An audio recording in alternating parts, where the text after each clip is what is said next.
പശ്ചിമേഷ്യ വീണ്ടും സംഘർഷത്തിലേക്ക് കടക്കുന്നുവെന്നാണ് ഏറ്റവും പുതിയ സൂചനകൾ. ഗാസ വിഷയത്തിൽ ഇന്ന് കടുത്ത നിലപാട് തന്നെ സ്വീകരിക്കുമെന്നാണ് അമേരിക്കൻ പ്രസിഡന്റ് ഡൊണാൾഡ് ട്രംപ് പറയുന്നത്. അതോടെയാണ് വീണ്ടും ഗാസയിൽ യുദ്ധ സമാനമായ സാഹചര്യം ഉണ്ടാകുന്നത്. ഗാസയിൽ നിന്ന് എല്ലാ ബന്ദികളെയും മോചിപ്പിക്കാൻ ശനിയാഴ്ച വരെയാണ് ഡൊണാൾഡ് ട്രംപ് ഹമാസിന് സമയപരിധി കൊടുത്തിരുന്നത്. അല്ലാത്ത പക്ഷം വീണ്ടും ആക്രമണം തുടങ്ങുമെന്നും ഇസ്രായേൽ ഹമാസ് വെടിനിർത്തൽ റദ്ദാക്കാൻ ആഹ്വാനം ചെയ്യുമെന്നും ട്രംപ് മുന്നറിയിപ്പ് നൽകിയിരുന്നു. അതിന് പിന്നാലെയാണ് ശനിയാഴ്ച കടുത്ത നിലപാട് എടുക്കുമെന്ന പ്രഖ്യാപനം. ഗാസയിൽ അമേരിക്ക നേരിട്ട് ആക്രമണം നടത്താനുള്ള സാധ്യതയാണ് ഇപ്പോൾ തെളിയുന്നത്. ബന്ദിമോചനത്തിൽ ഹമാസ് എടുക്കുന്ന നിലപാട് ഈ കാര്യത്തിൽ ഏറെ നിർണായകമായി മാറും. പലസ്തീൻകാരെ സമീപ രാഷ്ട്രങ്ങളിലേക്ക് മാറ്റി ഗാസ സ്വന്തമാക്കുമെന്ന ഭീഷണി ആവർത്തിച്ച് ദിവസങ്ങൾക്കുള്ളിലാണ് ട്രംപിന്റെ ഈ ശനിയാഴ്ച പ്രഖ്യാപനം വന്നിരിക്കുന്നത്. ഗാസയിലെ 20 ലക്ഷത്തിലേറെ വരുന്ന പലസ്തീൻകാർ ഒഴിഞ്ഞു പോകണമെന്നാണ് ട്രംപിന്റെ നിലപാട്. ഗാസ അമേരിക്ക ഏറ്റെടുത്ത ശേഷം അവിടെ ഉല്ലാസ കേന്ദ്രം നിർമ്മിക്കുമെന്ന് അധികാരമേറ്റതിന് പിന്നാലെ ട്രംപ് പ്രഖ്യാപിച്ചിരുന്നു. ഇത് വലിയ പ്രതിഷേധത്തിന് കാരണമാകുകയും ചെയ്തിരുന്നു. പലസ്തീൻ അഭയാർത്ഥികളെ ഏറ്റെടുത്തില്ലെങ്കിൽ ഇപ്പോൾ നൽകി വരുന്ന സഹായങ്ങൾ നിർത്തുമെന്ന്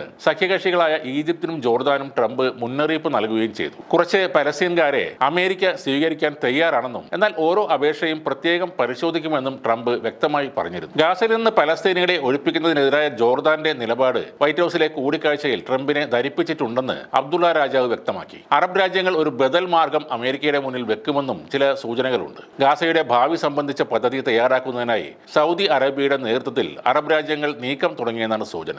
ആശയങ്ങൾ ഈ ആഴ്ച റിയാദിൽ ചേരുന്ന യോഗത്തിൽ ചർച്ച ചെയ്യും. ഈജിപ്ത്, ജോർദാൻ, UAE എന്നീ രാജ്യങ്ങൾ ഈ ചർച്ചയിൽ പങ്കെടുക്കും. ഈ മാസം 27-ന് കൈറോയിൽ നടക്കുന്ന അറബ് ഉച്ചകോടിയിൽ പദ്ധതി അവതരിപ്പിക്കും. ഗാസ പുനർനിർമ്മാണത്തിനുള്ള ഫണ്ട് സമാഹരണമാണ് മുഖ്യം. ഹമാസിനെ ഒഴിവാക്കിയും രാജ്യാന്തര പങ്കാളിത്തം ഉറപ്പാക്കിയ 4 പദ്ധതി രൂപരേഖകൾ തയ്യാറായി കഴിഞ്ഞു എന്നും റിപ്പോർട്ടുകളുണ്ട്. പലസ്തീൻകാരെ ഒഴിപ്പിച്ച് ഗാസ സ്വന്തമാക്കണമെന്ന അമേരിക്കൻ പ്രസിഡന്റ് ഡൊണാൾഡ് ട്രംപിന്റെ നീക്കത്തിന് തടയിടുകയാണ് ഇവരുടെ ലക്ഷ്യം. പലസ്തീനികളെ പുറത്താക്കി ഗാസയെ സുഖവാസ കേന്ദ്രമാക്കി മാറ്റാനുള്ള ട്രംപിന്റെ നിർദ്ദേശം അംഗീകരിക്കാനാവില്ലെന്ന് സൗദിയും മറ്റ് അറബ് രാജ്യങ്ങളും നേരത്തെ വ്യക്തമാക്കിയിരുന്നു. സൗദിക്ക് പുറമെ ഈജിപ്ത്, ജോർദാൻ, UAE എന്നീ രാജ്യങ്ങൾ വൈകാതെ റിയാദിൽ യോഗം ചേരും. ട്രംപിന്റെ നിർദ്ദേശത്തിന് പകരം മറ്റൊരു ബദൽ പദ്ധതി തയ്യാറാക്കി അംഗീകരിപ്പിക്കാനാണ് നീക്കം. ഗാസയുടെ ഭരണത്തിനായി ഹമാസിനെ ഒഴിവാക്കി പലസ്തീൻ സമിതി രൂപവത്കരിക്കാനുള്ള ഈജിപ്ഷ്യൻ പദ്ധതിക്കാണ് ഇതിൽ ഏറ്റവും സ്വീകാര്യത ലഭിച്ചിരിക്കുന്നത്. പലസ്തീനികളെ പുറത്താക്കാതെ അന്താരാഷ്ട്ര സഹകരണത്തോടെ ഗാസ പുനർനിർമ്മിക്കാനും പദ്ധതിയിൽ നിർദ്ദേശിക്കുന്നുണ്ട്. ഇതിനായി ഗൾഫ് രാജ്യങ്ങളുടെ നേതൃത്വത്തിൽ പ്രത്യേക ഫണ്ട് രൂപീകരിക്കാനും ആലോചനയുണ്ട്. ഇത് നടപ്പിലായ പിന്നെ ഹമാസിന് ഗാസയിൽ സ്ഥാനമുണ്ടാകില്ല.